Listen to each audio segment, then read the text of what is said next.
Salut l'équipe, je vous explique comment j'ai programmé ma dernière séance de jeu au pied. Si t'aimes le rugby, pense à t'abonner, énormément de contenu rugby va arriver, notamment mon expérience en Nouvelle-Zélande. Donc je t'explique comment j'ai préparé ma dernière séance de jeu au pied.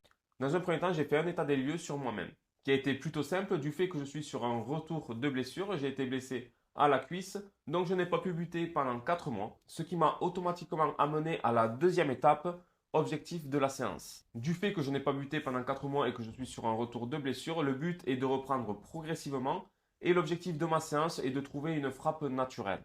La troisième étape pour programmer cette séance a été d'évaluer le temps que j'avais pour réaliser ma séance. Je n'avais pas de contrainte de temps, mais du fait que je sois sur une séance de reprise, j'ai décidé de me cantonner à une séance de 1 heure, échauffement compris maximum. Ensuite, je me suis projeté sur un déroulement de la séance. Donc, j'ai décidé de faire une dizaine de minutes d'échauffement, 30 minutes d'exercice progressif pour arriver à mon objectif et 20 minutes de frappe sur tee. Et c'est après toutes ces étapes que j'ai enfin pu programmer mes exercices. Il est important d'écrire les exercices que vous souhaitez réaliser, le nombre de répétitions, le nombre de frappes, et de ne pas arriver sur le terrain avec aucune idée de ce que vous devez faire. Allez, c'est parti, je vous amène dans la séance et je vous explique tout. Bien sûr, j'ai commencé par 10 minutes d'échauffement à base de gamme athlétique et de renforcement musculaire. Le premier exercice est un classique que je fais quasiment à tous les entraînements, sur une frappe en équilibre, sans forcer, juste le fait de travailler mon contact pied-ballon et d'avancer dans la frappe.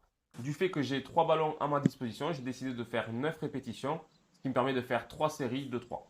Ensuite, j'ai enchaîné sur des drops, sans chercher à frapper fort, juste à travailler sur mon timing et le fait d'avancer. Même chose pour les drops, j'ai réalisé 3 séries de 3. Ensuite, pour le troisième exercice, je plaçais mon ballon sur le tee. Je partais de dos au ballon en trottinant, je faisais un arc de cercle sans prendre mes pas et je venais frapper la balle d'une façon naturelle. Cet exercice, vous pouvez le réaliser avec des plots. Tout le monde n'a pas forcément 3 tees à sa disposition. Vous pouvez tout simplement prendre des plots et positionner les ballons sur les plots.